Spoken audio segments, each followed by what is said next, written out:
Hey guys, Poro here, and today we're going to be doing a little bit of something different. Usually I'll post power rankings whenever there's a major tournament that comes around, so like MSI, Worlds, or even just end of summer split playoffs, that kind of thing. But what I want to try to do for the first time is that I want to do a middle of the season, although it's more of quarter of the season, but a mid-season power rankings of pretty much every single region, what I think are the top 25 teams. Growing up, I watched a lot of college basketball, and they like to do this thing where once a week they'll have an AP poll which will put out what they think are the 25 best teams in the country. And I'm not saying that I'm going to be doing this every week. In fact, I definitely will not be. But for now, I've managed to catch all of the major region games, and every single region has gotten at least like a week or two to play games, and I think it's a good time to get out my first impressions power rankings. So I have a little presentation here, and I'm going to go over what I think are the top 25 teams from every single region all combined. All right, so with that out of the way, let's get started. And the first team in number 25th is from the LCK, Fredit Brion. So Bro, GigaChad Bro, as everybody would call them, has been tearing up a storm in LCK. Everybody's their fan. They're 2 wins, 2 losses. You got Morgan in the top lane, Umpty in the jungle. They're doing some big plays, making some big things happen. Morgan's always a crowd favorite. He's probably top half top laners of LCK this year. This team has impressed a lot of people. They've picked up wins against Kwangdong Freaks and Nongshim Red Force and have lost to Genji and Live Sandbox. Notably, Nongshim and Kwangdong are sitting at the bottom of the standings, whereas Genji and Live Sandbox are sitting at the top. Fredit Brion, while they have had some fun-looking games, don't seem like they're in a spot yet where they're being able to contest the top teams. They're simply just beating the teams that they're expected to beat and losing the teams that they're expected to lose to. In 24th, from the LEC, we have BDS. And BDS has really just outperformed all expectations. They've picked up some huge wins, big wins against Mad Lions and SK. Fnatic is a big win with an asterisk because Fnatic has not really been performing up to standards, so it's hard to tell if they are a good win or not. They lost to Koi, which is not too terrible of a loss, but then they lost to XL, and XL is a very bad loss. In fact, the only team XL has beaten is BDS, which is why BDS is kind of stuck here in 24th. They have that one XL loss that's really just plaguing them. But we've had some strong performances. Adam picked up some carry top laners, and Crownshot has been super consistent in the bot lane, and they ended up picking up a 3-0 week. I'm excited to see if they'll end up being a top 4 team in the LEC. But for now, I do have them behind some of the teams that they did in fact beat. Mostly because, one, they lost to XL, as I mentioned, and then two, they were expected to be at the bottom at the start of the season, so they do have more to prove. It'll be the type of thing where if they continue to win and continue to show dominance, then they'll be able to rise through the rankings. But for now, there is a little bit of a question mark aura still surrounding the team, and we'll have to see how they look moving into the future.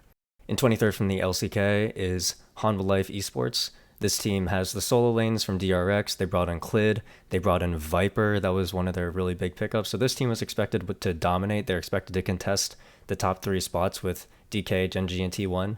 But they simply have not done that. They picked up 1 win against Kwangdong Freaks, and then they lost to Live Sandbox, KT Rolster, and Genji. A lot of people have been flaming Clid for running it down a lot of performances. I've heard a lot of rumors that Clid needs the correct atmosphere to feel comfortable, and that if he doesn't get the pick that he wants, he can get very emotional and very angry before the game starts. So maybe that's part of the issue. Maybe there's something else going on, but Hanwha Life Esports simply have not been gelling all too well. Kingen has not been looking very strong. He's been looking similar to how he looked in prior splits before the World Finals. Same thing with Zeka. He's had some solo carry performances. He's also had some not so great performances.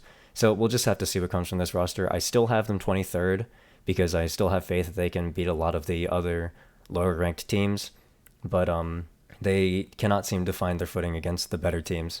In 22nd from the LEC, another team that is overperforming their expectations, SK Gaming, who also picked up 4 big wins against Koi, Heretics, Vitality, and G2.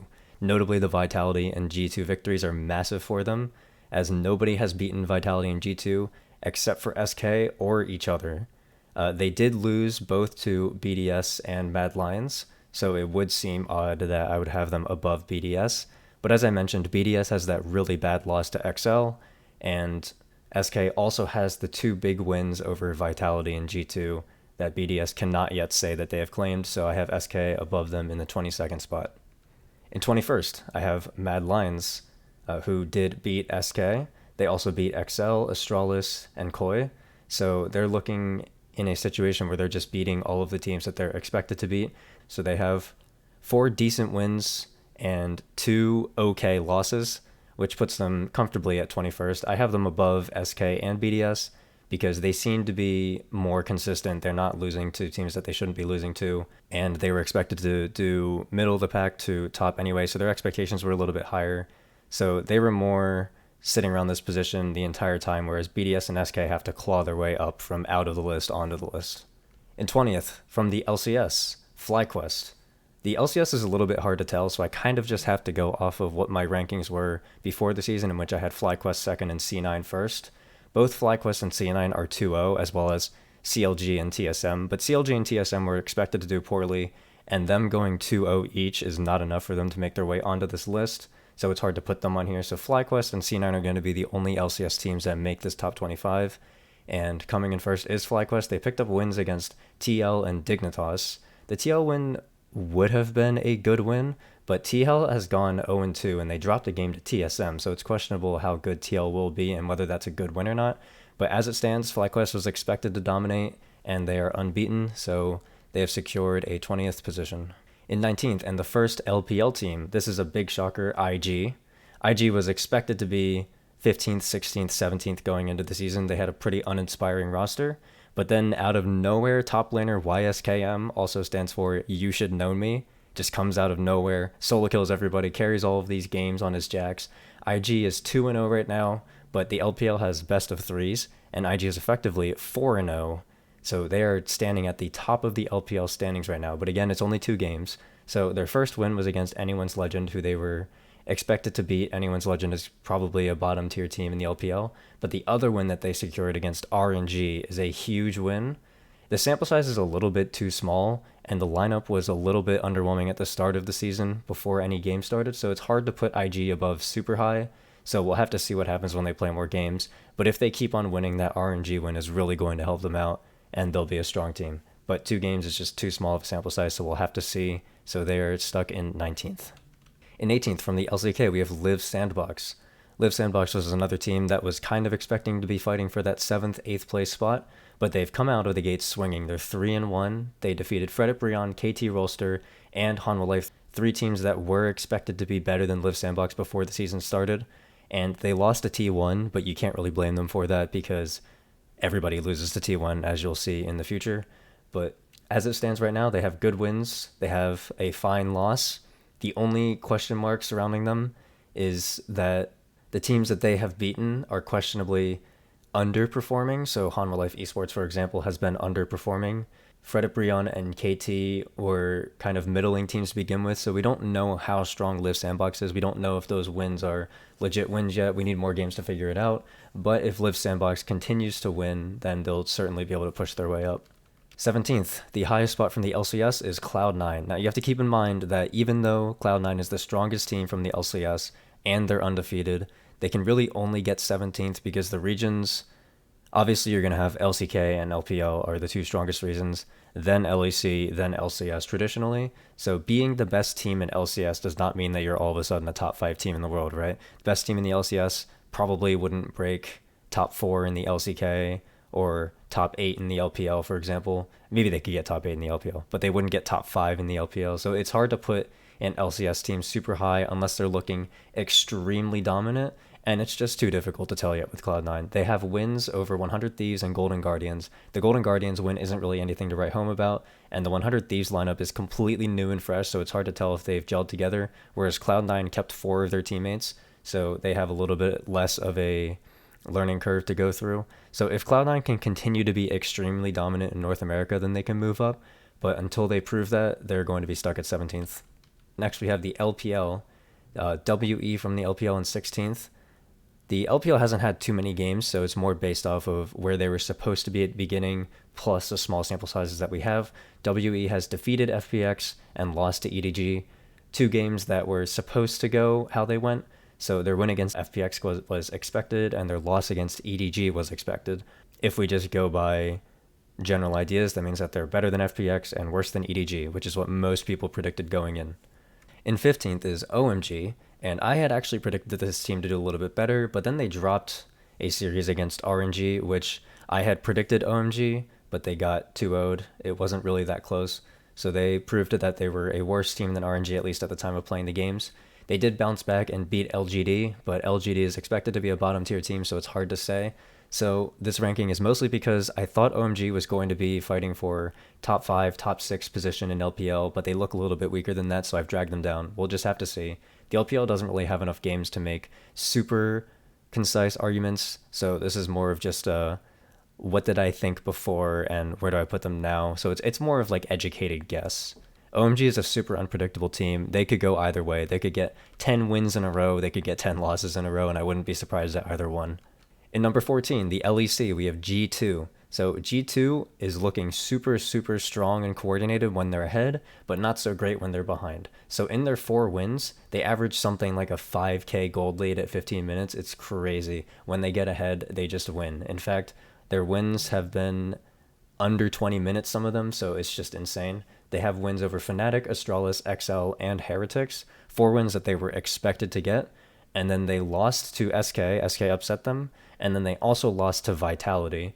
But their loss against Vitality really wasn't close. It looked like Vitality controlled the pace from beginning to end. G2 looking super strong when ahead, but looking not so great when behind. In SK and Vitality, those are the 2 games where G2 came out of early game not ahead, and they failed to come back in both of those games. So we'll have to see if G2 can learn to adapt from when they're behind. So for now, they're stuck in 14th. In 13th, KT Rolster. This position is a little bit weird because they did lose to Live Sandbox, and they are 2-2, so it's weird that I have them above Live Sandbox. But my expectations for this team were really high at the start of the season.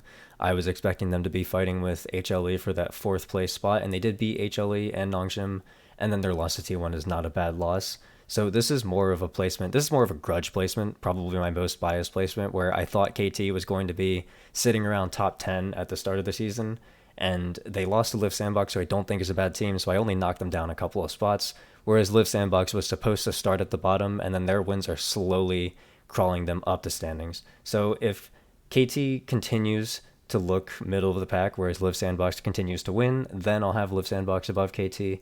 But for now, it's still too early to tell, and I'm just leaving KT as is for a little bit. In 12th from the LPL is ThunderTalk Gaming. This is a team that I also thought would be fighting for 5th/6th place in the LPL, and they've only played 1 game, and it was against LNG, who I was predicting around 7th to 8th, and LNG won. It was a 2-0, which is important, but LNG is not a bad loss, and ThunderTalk has not had enough time yet to prove that they don't deserve to be where I put them, so they're still remaining close to that top 10 position. I still expect them to win a lot of their games. In 11th from the LEC, Vitality. This is the best team from the LEC coming in. That means there are no Western teams in the top 10, unfortunately. But if Vitality continues to dominate in the LEC as they have been, then they will probably end up breaking top 10 once some of the top 10 Eastern teams drop some games. Vitality is currently 5-1.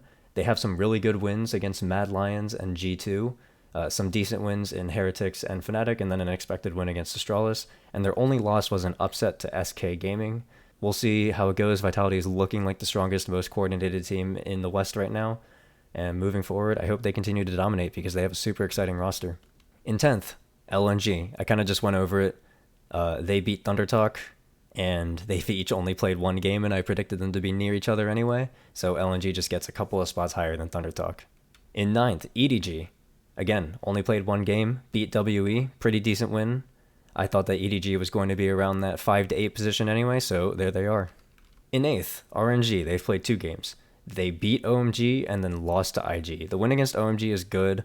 The loss to IG seems bad, but also at the same time, IG just seems to be way overperforming expectations, so if IG ends up being really good, this loss won't end up being as bad for RNG, so I'm going to give RNG a benefit of the doubt and say that they are still a strong LPL team, and I'm putting them in 8th.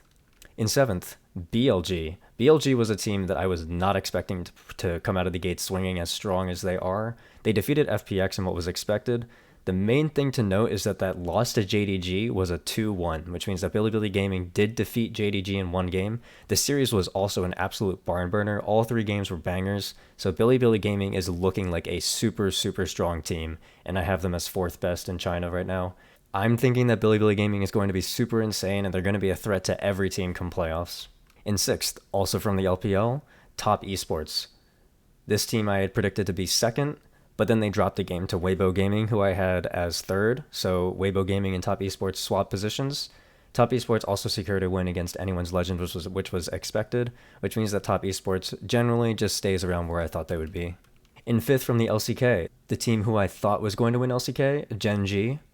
Turns out they actually lost to T1 pretty convincingly. So T1 is looking to be much stronger than Gen G, but Gen G does have wins against Fredit Brion, DRX, and Hanwha Life Esports, so they're still looking to be contesting top 3 pretty easily. In number 4, Weibo Gaming. This team is super exciting. They have some really big names on their team, and they picked up a series win against Top Esports, which is a huge win for them and cements them as what I think is the 2nd best team in the LPL. In 3rd from the LCK is Damwon Kia. They have wins against Live Sandbox, Nongshim Red Force, and DRX, and they're looking super dominant in all of their games, but they did lose a series against T1, meaning that they are not at the top of the table from the LCK. In number 2 from the LPL, I have JDG. JDG was my pick for the strongest team in the world before the game started, but they did have a 2-1 series against Bilibili Gaming, showing a lot of chinks in their armor that I did not think would be there. JDG not quite as strong as I was thinking that they would look. This could just be a product of Bilibili Gaming being a lot stronger than I had expected, but for now, JDG has not convincingly decided for me that they're the number 1 team, so they are number 2. I still think they're the strongest team in the LPL, and I still think that they'll win the LPL spring split, but we'll have to see. And then a number 1, of course, is T1 from the LCK. Call me a T1 fanboy if you want, but they are 4-0, and they have picked up wins against both Gen G and Damwon Kia, the 2 teams that were expected to be able to rival them. So T1's coming out looking really strong. They also have wins against KT and Kwangdong Freaks, so just to pad their resume, they're undefeated, and then so they're easily number 1 in the world right now. And there you go. There's my rankings. They are all color-coded by region. Once the PCS and VCS starts, maybe they'll slip into the top 25 if the teams from those regions look super dominant within their region domestically. But for now, those are the standings.